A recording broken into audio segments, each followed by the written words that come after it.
Bienvenidos a En 5 Minutos, el podcast donde analizamos las relaciones internacionales, la política, la historia y la economía de manera concisa y precisa. Soy Sebastián Candidotti, licenciado en Relaciones Internacionales, y te invito a descubrir junto a mí los eventos y curiosidades que han construido nuestra realidad global.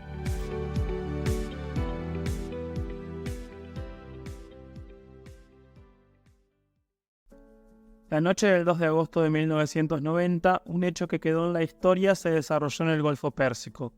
En un movimiento fulminante, las tropas de Saddam Hussein invadieron Kuwait, sorprendiendo al mundo entero. En tan solo unas horas, Kuwait cayó bajo su control. Sin embargo, este ataque no fue una simple demostración de fuerza. Detrás de la invasión estaban años de tensiones no resueltas, problemas económicos severos y un líder que veía en Kuwait una solución a los males de Irak tras la desgastante guerra contra Irán.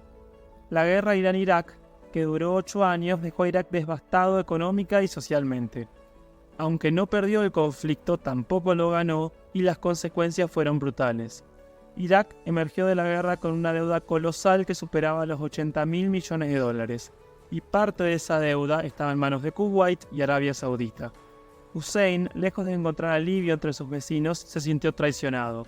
Kuwait, según su perspectiva, no solo se negaba a perdonar la deuda, sino que también estaba ahogando económicamente a Irak.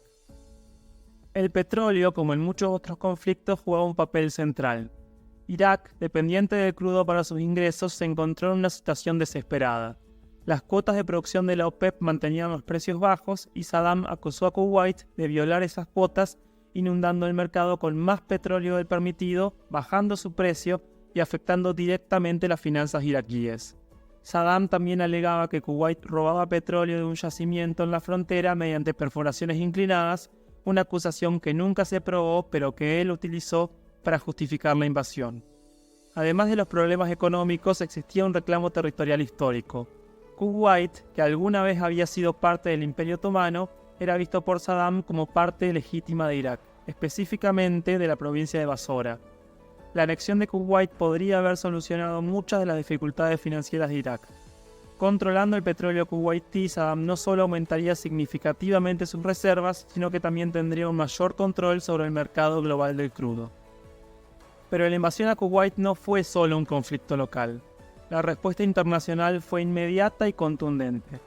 Estados Unidos, junto con sus aliados occidentales y árabes, vio la ocupación como una amenaza directa a la estabilidad de una región clave para el suministro mundial del petróleo. De hecho, gran parte de los intereses occidentales estaban en juego, lo que explica la condena del Consejo de Seguridad de la ONU adoptando la Resolución 678 con la abstención de China, que usualmente vetaba este tipo de intervenciones. Se exigió la retirada de las tropas iraquíes, se impusieron duras sanciones económicas a Irak y se autorizaba el uso de la fuerza si Irak no se retiraba de Kuwait antes del 15 de enero de 1991. Sin embargo, Saddam no cedió. Lo que siguió fue una de las mayores operaciones militares desde la Segunda Guerra Mundial. La coalición internacional, liderada por Estados Unidos y compuesta por más de 30 países, lanzó la Operación Tormenta del Desierto el 17 de enero de 1991. Durante semanas bombardearon intensamente las posiciones iraquíes en Kuwait y en el mismo Irak. Un dato que pasó desapercibido para muchos fue la participación de Argentina en esta coalición. Bajo el liderazgo de Carlos Menem, Argentina envió barcos y helicópteros como parte del esfuerzo multinacional, siendo el único país latinoamericano que se sumó a la operación. Este gesto fue visto como un intento de Menem de fortalecer la relación con Estados Unidos y las potencias occidentales, a la vez que Argentina buscaba reposicionarse internacionalmente tras años de aislamiento diplomático. Finalmente, la Guerra del Golfo terminó el 28 de febrero de 1991 con la expulsión de las fuerzas iraquíes de Kuwait. Aunque Saddam Hussein permaneció en el poder, Irak sufrió consecuencias devastadoras. El país quedó sumido en una crisis aún mayor, con su infraestructura seriamente dañada y sometida a sanciones económicas que se prolongaron durante años. Además, la guerra dejó a Irak en una posición diplomática muy debilitada, ya que perdió gran parte del apoyo de los países árabes y de otras naciones que antes veían en Saddam como un baluarte contra la expansión iraní. Por otro lado, Kuwait logró su liberación, pero no sin un alto costo.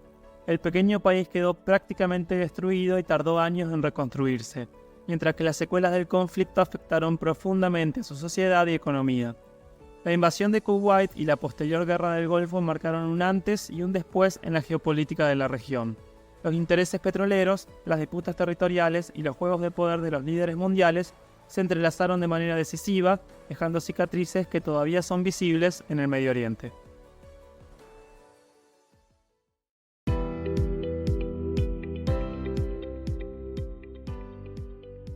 Gracias por acompañarme en este episodio de 5 minutos.